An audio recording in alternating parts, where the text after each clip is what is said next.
Welcome to Business Week, the program that brings you top business stories that made the headlines during the course of this week, including special news features, market data, and much more.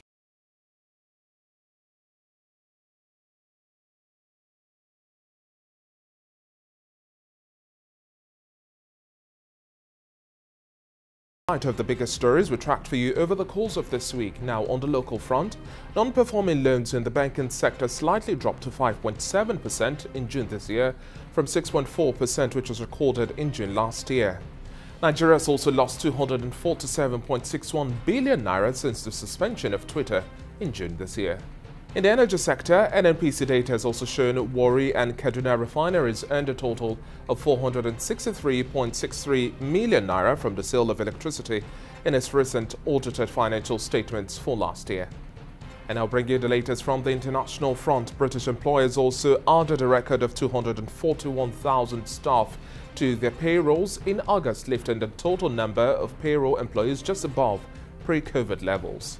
In the tech space, Google insists its presence in South Korea equates to nearly 12 trillion won, an equivalent of $10.16 billion in economic benefits for its users, as the US tech giant faces increased scrutiny from the regulators and politicians over there. Microsoft's corporation is also set to conduct up to $60 billion share buyback program and also raise its quarterly dividend by at least 11% and also appoint company president Brad Smith as vice chair. It's now time to bring you special packages by our correspondents. Now, in this first report, federal government's attention has been drawn to the alarming rate of petrol smuggling out of Nigeria. The Nigeria Customs Service says the trend has taken a dangerous dimension as smugglers load fuel in sacks to neighboring countries. TVC News correspondent Ifeanyi tells us more. The liquid trickling from this vehicle may seem like water, but in reality, it is petrol packed in sacks by smugglers. The area controller of Semi-Customs Command explains that this is one among other means many smugglers deploy in carting fuel out of Nigeria to neighboring countries. He says that smugglers deploy this dangerous method as a decoy. However, even customs officers at the semi-border area are poised to intercept them. About 70 kegs are here. When they go, they have to repackage it inside the jerry cans. So we have almost 70 kegs here. He also showcased more of the product loaded in more than 10,000 25-litre jerry cans, which he says has become a popular medium of smuggling PMS out of the country. We went round and explained to them the negative effect of smuggling of this product. Since that meeting that we had, we have been having series of seizures. He reveals that the command has so far intercepted more than 1,244 smuggled items, including vehicles and trucks, one of which was loaded with sand but was used to conceal more than 3,440 parcels of cannabis sativa being smuggled into the country. He also showcases more than 10,000 bags of smuggled foreign parboiled rice, warning that more rice will be impounded as the year draws to a close. They normally conceal this rice inside all the compartments of the cars. These children's school bags, somebody can carry like 2 of such bags, one at the back and put one at the front. On trade facilitation, the command processed and exited exported trade volume of over 635,000 metric tons with a free on-board value of 15.6 billion naira, while the sum of 781.8 million naira was remitted to the Federation account. In this next report now, air travelers to Nigeria are experiencing some relief as the Nigerian Civil Aviation Authorities also asked foreign airlines to board travelers who are unable to show evidence of payment for the day 7 COVID-19 PCR test to generate paid QR codes. Now, the appeal is coming after many travelers were stranded and also denied boarding due to the malfunctioning of the Nigeria International Travel Portal. Lillian Ismark reports. Air passengers preparing to be airlifted to different destinations. Some may be denied boarding due to no fault of theirs. But the Nigerian Civil Aviation Authority has come to their rescue by reducing the stress they go through in order to travel to or out of Nigeria. The difficulty in passengers generating the PCR code after payment of the statutory fees has led to many travelers from Nigeria and into Nigeria being denied boarding by airlines. Some say the new directive from the regulators of allowing travelers without evidence of payment may end up admitting infected passengers and thereby increasing the burden of COVID-19 in Nigeria. You still need PCR tests to board. You still need to do 2 PCR tests to board the flight to Nigeria. And when you come to Nigeria, you make the payment in Nigeria, the airport, before you go to, so that you can do the test. The Director General said that the Presidential Steering Committee on COVID-19 has been notified of the difficulties some travelers to Nigeria are experiencing while trying to fill their health or travel history into the Nigeria International Travel Portal. The platform is going into transition from one operator, which is the Kakobi, to somebody. So there are a few issues there. It was even discussed today in the PTF meeting. If you put a system in place and the system is not functioning as advertised and people are suffering, I think you need to have a review and look at it, especially people getting stuck out of the country for several days. The Nigeria Center for Disease Control said that it is working with other ministries and agencies through the Presidential Task Force on COVID-19 to address challenges travelers face while coming to Nigeria. The NCDC identified the travelers as those using the Nigerian International Travel Portal. Many passengers are said to experience frustration in accessing the portal, the cost of tests on arrival, and other challenges. The passengers have been unable to complete the payment online and therefore unable to board their aircraft. Lagos. And with those reports, it's now time to delve into the feature of the show today as we assess the lines of engagement between the United Arab Emirates and Nigerian government following the flight suspension from Emirates. Many thanks for staying with us. Let's now deal with the crux of today's discourse. Emirates' extension of flight suspension to the United Arab Emirates from or to Nigeria remains, as earlier reports stated that the Dubai airline previously last month announced passenger service to Nigeria would be suspended till the 5th of this month, which also saw a further extension of another 2 weeks with the date now the 19th of this month. Now, the airline earlier advised passengers affected by the changes to contact Emirates regarding rebooking. Separately, the airline also stated that travel to and from Nigeria remains suspended as there is no testing facility available at the airport in Lagos after another passenger asked Emirates support if someone could travel to Dubai. The same rules apply to passengers from Bangladesh, Ethiopia, Vietnam, Zambia and Indonesia, where there are no rapid PCR testing facilities at the airports. However, UAE residents can seek permission from either the General Directorate of Residency and Foreigners Affairs if they live in Dubai, or the Federal Authority for Identity and Citizenship if they live elsewhere in the country to return from Nigeria. Passenger services between the UAE and Nigeria have been subject to restrictions since March. While the federal government stipulated a negative PCR test, the UAE authorities introduced additional rapid antigen tests for passengers, a development that the federal government has resisted so far, leading to the present imbroglio. Prior to the suspension, now an average of 6,000 passengers shuttle between Nigeria and the UAE every week, shared among airlines including Emirates, Air Peace, Egypt Air, Ethiopian Airlines and also Etihad.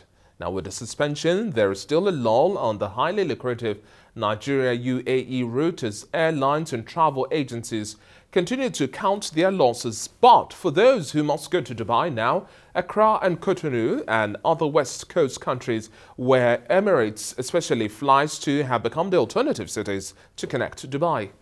Kenya Airways is also attracting the category of passengers in recent times to connect to Dubai via Nairobi. This, however, comes with a 32-hour transit time, according to those familiar with the arrangement. Also, for those connecting Dubai through another country, they are expected to go through 14-day quarantine and much more. Well, joining me now to discuss this and much more is the Chief Operating Officer of Jet Support Services, Chukwuerika Achum. Good to have you on the show today. Thank you, David. Well, we've had quite a load of back and forth with the flight suspension. Now, there's no shifting grounds on the part of Emirates, insisting no testing facility at the airport, and Nigerian government also views this as double standards in the enforcement of its COVID-19 protocol for visitors, as UAE government allows citizens of other countries, including the Benin Republic and Ghana, to travel directly from their countries to Dubai and other cities. Some analysis of this development has also been viewed as aeropolitics, stating that there is more to this than COVID-19 protocol. Your thoughts on the lines of dialogue we've had so far between Nigeria and the UAE government representatives? Thank you, David. I think the issue here is the Emirati government is seeming to classify Nigeria as a high-risk COVID-19 country. But looking critically at the data, you will see that, in terms of the epidemiological data, the COVID-19 pandemic infection rates in country are still amongst the lowest in the world per capita. As of yesterday, I believe we had just over 200,000 infections since the inception of the COVID-19 pandemic in country. Comparing that to countries such as even the United States or even Dubai, which has recorded an approximate 730,000 infections, you will see that there's really no reason to have Nigeria categorized in that list. That being said, it is looking like the decision seems to be quite imperious rather than technical, and not backed by any data. Maybe that is also the problem. The Emirati government is also looking to see or insisting that the data coming out of Nigeria isn't reliable. Well, again, you cannot. There is no way we cannot see some aeropolitical, all we hope to see is that both governments can deploy the instruments of their foreign affairs department, and hopefully we could come to an amicable resolution. But David, it is looking more political than technical. We've also had extension upon extension up till now. For many, it wouldn't come as a surprise if we have many more suspensions and extended days to come. Do you see more of these, despite we counting down to the 19th? The only surety, David, is that rain will fall, the sun will come out, and light will come. However, the only indicator that we could use to track this policy direction is the sales of tickets. And up until now, on the Emirates platform, we have not seen futuristic ticket openings for dates after the 30th of September. So it is looking like, and of course, we really don't know the progression of negotiations between both countries. But if we're going by precedence, the 30th of September date just seems like more or less a day, a calendar, not necessarily a day to look forward to. So we've not seen any futuristic ticket bookings on the Emirate platform. Neither have we seen on the Nigerian counterpart here, Airpeace, announcing or advertising for ticket sales post 30th of September. And why is the siting of testing facilities an issue here for us? This would also definitely add to the infrastructure base to our safety COVID-19 protocols, aside the presentation of negative PCR test results, as some have argued. The benefit lies for us all, wouldn't you say? Agreed. The expansion of available COVID-19 test centers are welcome. It is always welcome. However, if you look at the state of design of the Nigerian airports, Nigerian airports currently are only designed for arriving and departing passengers. We don't conduct a lot of hub carrying operations at our airports. So looking at other airports around the world that have cited COVID-19 testing centers in airports, you will see that those testing centers were installed at those airports specifically for passengers who are transiting those airports, who don't have those airports at their final or originating destination. So really, it is nice to have, but looking critically at the kind of operations that our airports are designed to conduct or support, it is a little bit. It is not that important to have testing centers installed at the airports. We've also had reports from the NCAA now asking foreign airlines to board travelers who are unable to show evidence of payment for the Day 7 COVID-19 PCR test or generate paid QR code. What sort of perception do you think this also paints to the global community? So many travelers were denied boarding due to the malfunctioning of Nigeria's international travel portal.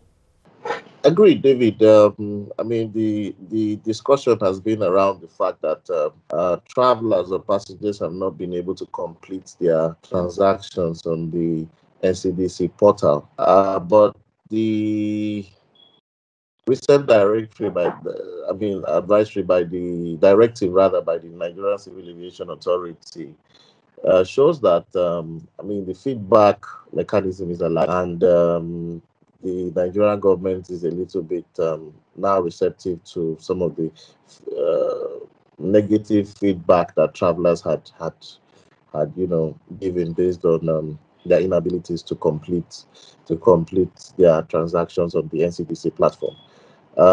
What the directive specifically says is that airlines are now able to board passengers who are unable to complete their payments online, and as soon as the passengers arrive Nigeria, they can transact and pay for their Day 7 COVID-19 testing before leaving the airport. So yes, there has been a lot of negative feedback, but this recent policy reversal by the Nigerian government shows that the feedback mechanism, like I said, seems to be alive. Okay, now away from all of these, we are gradually seeing a recovery in domestic and global aviation trends. What patterns of flights do you now see going forward as we try to maneuver through the COVID-19 and then investment base to get back to pre-COVID-19 levels come 2022, 2023 and it still mitigate shocks? Well, David, we've said severally on this show that the best year ever in aviation was 2019. Globally, I think aviation carried a total of 4.5 billion passengers. Compare that to 2020, where we recorded only 1.8 billion passengers traveling throughout the entire universe. So if we use 2019 as a benchmark to show recovery, it will be very difficult to record substantial growth. It will be quite difficult to show that aviation is actually recovering. But that being the case, with travel restrictions being lifted across the globe, we are now seeing people coming out of their bias. We are seeing economic activity improve, and aviation is directly tied towards nominal growth.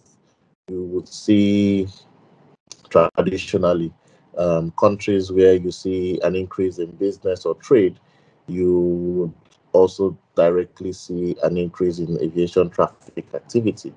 So globally, we are seeing a rebound.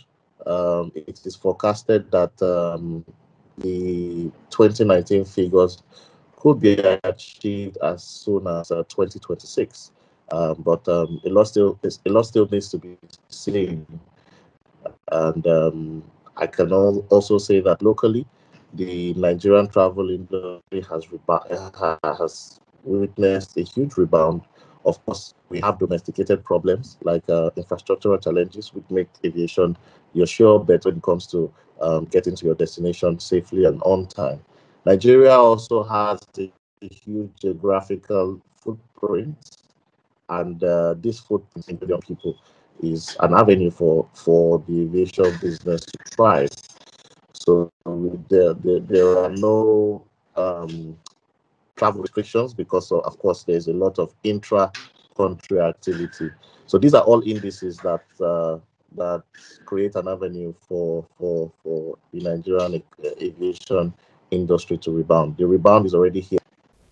In our last discussion now, we spoke about new entrants in the domestic aviation space. What sort of structure base do you also expect them to put in place not to fall so vulnerably to shocks like the COVID-19? I mean, it is clear that the entire industry learned a lot from the COVID-19 pandemic. We saw a lot of organizations who came back after the shutdown, introduced different strategies to ensure that a lot of the lessons learned prior to or during the lockdown were implemented. So what this has done is this has created a new kind of industry. We are seeing airlines rejig their playbooks. We are seeing airlines re-energize their processes. We are seeing airlines look critically at financial prudence, and this is making the aviation space a little bit sterilized in terms of new investments. We're also seeing a lot of startups coming into the aviation industry because of the space. So the industry is currently experiencing saying a boom will be a little bit too far-fetched. There's quite a lot of positive buzz around the aviation industry. We've seen new startups like Green Africa. We've seen a lot of them coming up, and we only hope that this interest can be sustained. Previously, the growth possibility or potential within the industry is quite enormous. Statistic this last data from the growth in 2019, 18 million passengers flew in Nigeria alone. Compare that to our current estimated population of 200 million, you see that there's quite a lot of growth potential, and I mean the industry is there for the taking. And wrapping up our discussion, let's look at the bigger picture of aviation management and issues around airport infrastructure. After decades of hesitation, now the federal government is looking towards invitation of bids for investors to run terminal operations at 4 international airports on a concession basis. Now, how do you think this would also redefine aviation in Nigeria today? David, the approach the government is taking is removing the airport from the exclusive list of government. That is a huge step in the right direction. It's a huge leap, not even because once you remove the airport from government road, I mean, you open up the airports basically for foreign investments, new management, and more or less the private sector. So, well, the only example we have here, unfortunately, is the Bicotny relationship with the federal government, where the GAT was basically concession to Bicotny. So I mean, that process has to be looked at, and of course the government institutions responsible for carrying out this concessionaire, would have to look critically at the Bicotny deal and see where, learning points could be shared, and hopefully, but I mean, I'm quite confident that this government is going about this current concessioning in the right way. There's been a lot of dialogue between the civil aviation between the Ministry of Aviation and the industry. We've seen the minister carry along a lot of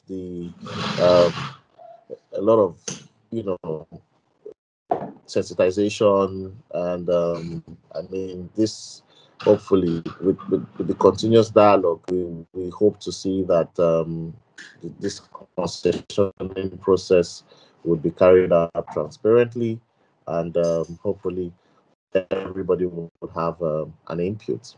Thank you very much for your time on the show today. Thank you very much, David.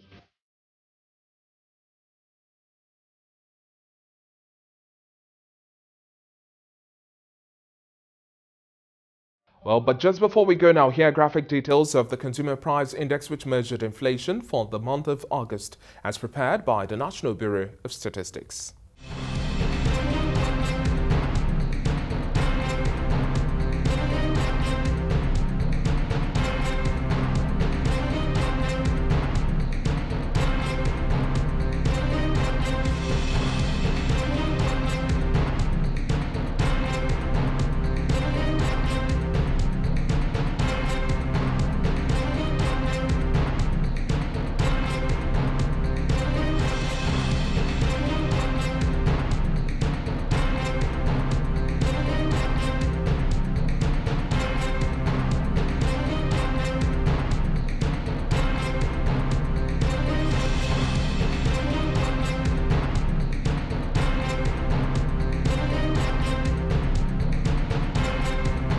Well, that's it on this edition of Business Week. Many thanks for watching so far. Do enjoy the rest of the weekend. I'm David Alabi.